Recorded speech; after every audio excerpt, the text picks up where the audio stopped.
The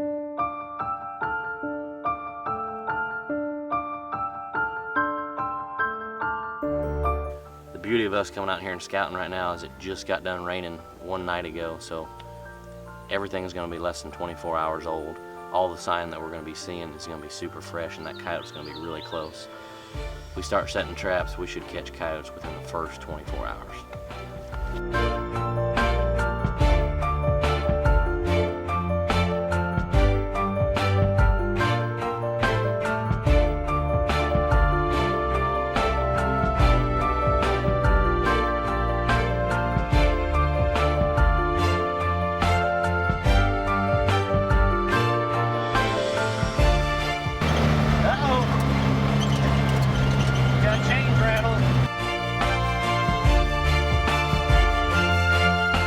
People will tell you that what I'm doing here is a waste of time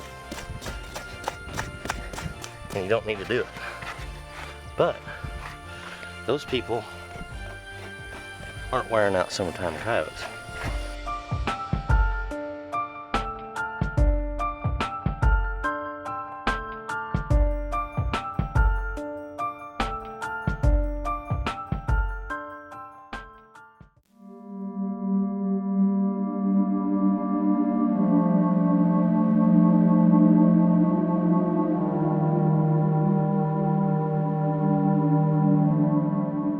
This time of year, what are you concentrating on?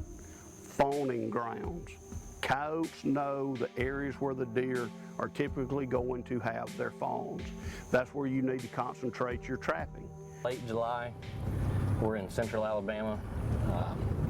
Fawns are just getting ready to start dropping, so this is the perfect time to be doing a little coyote trapping. We're finishing up on this job actually. So I've already showed you how to make these sets, and we might show you how to make another one, but the main concern this week is location, location, location.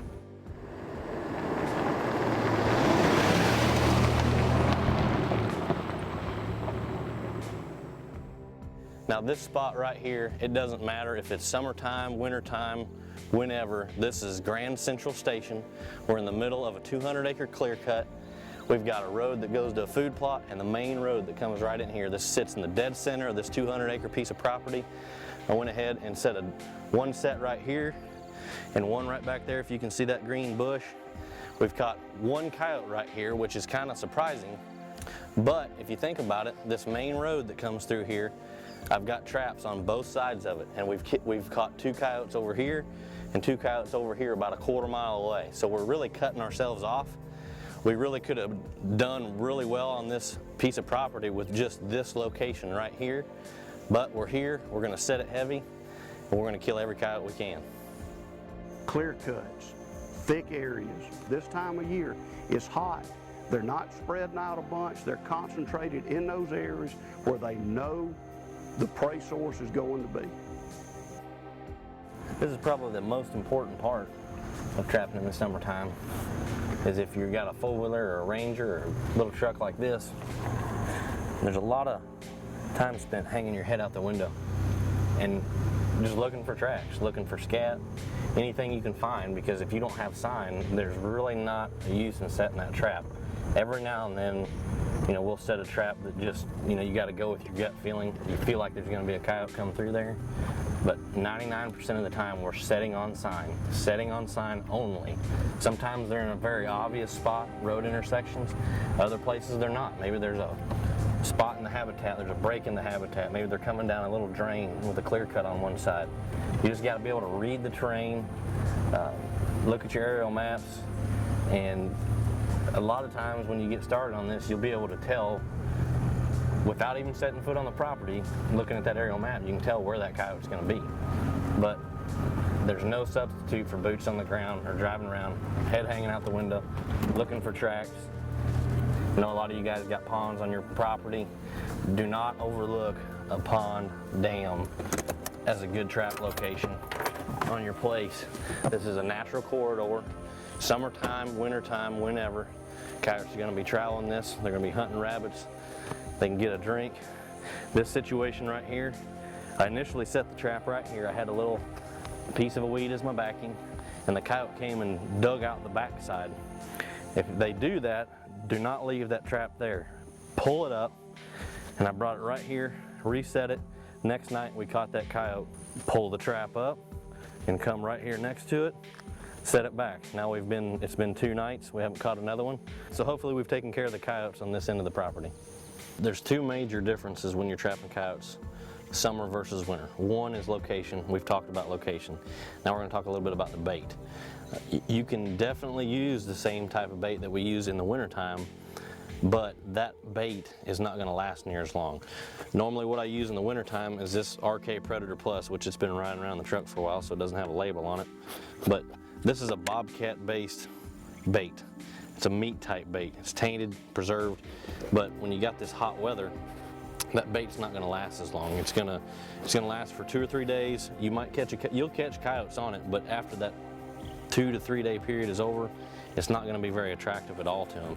So one bait that I really like to use is a getter type bait. Proline Lures makes it. Roadrunner.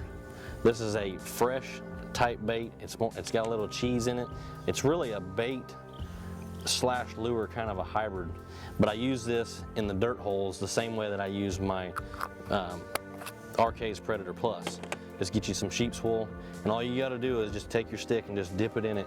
All you want is a smear on that sheep's wool, and it's going to run you several more days past what the RK's Predator Plus is. So remember, keep your baits fresh. This is just one that works really well for me. There's several out there. Find a bait that works for you and go with it. Late February, we can target our raccoons and possums. July and August, we can't. We can only trap our coyotes. So therefore, your techniques need to be a little bit different. And if you're going to use a supplemental feeding program on your property to eliminate consumption by non-target animals, the best thing you can do is find a feeder that discourages you from anything other than your deer.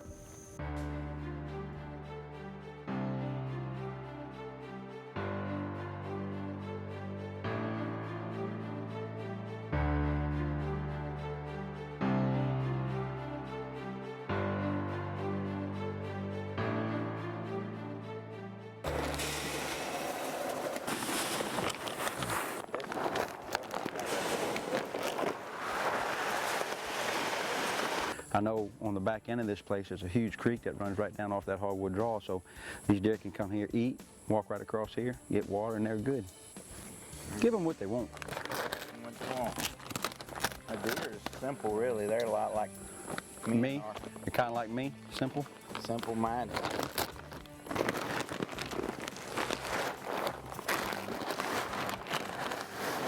Well, that right there is 400 pounds of grade A deer food.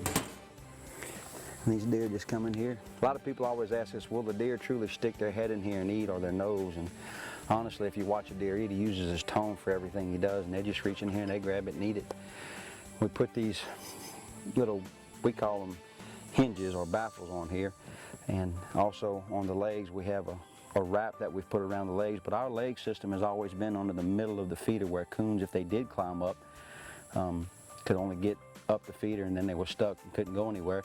But we have noticed that in the past few years, some of the coons that we've dealt with are big coons, and they would climb up these legs and reach over to the trough here and to the spout and pull themselves over. So we've wrapped the legs, put this on. Now if a coon, even if a coon's big enough to jump up and grab onto this, when he grabs here, this part right here hits him right on his, basically on his wrist, and it just pulls his hand off. So between the wrapped legs and the spout lips, and watching hundreds and hundreds of hours of trail cam videos, I feel like we've eliminated the process of a raccoon getting in here and eating deer. So one of the reasons we are here on this piece of property through Chuck and Casey is to be able to test these out some more on a bunch more coons, and also on hogs.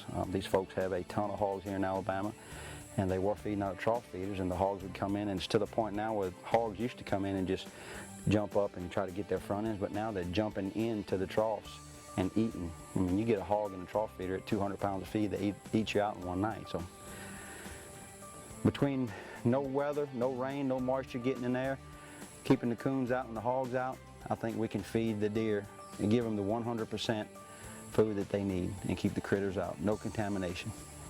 Predator control is not a one-shot deal. If you do it this year, you're going to have to plan on doing it next year. All you're doing is creating a void at the proper time of year just to give your deer a jump start. Down here in Alabama, the prime time is July and August. If you remove the coyotes just prior to those does dropping fawns, your fawn recruitment will improve. Timing is everything on predator removal.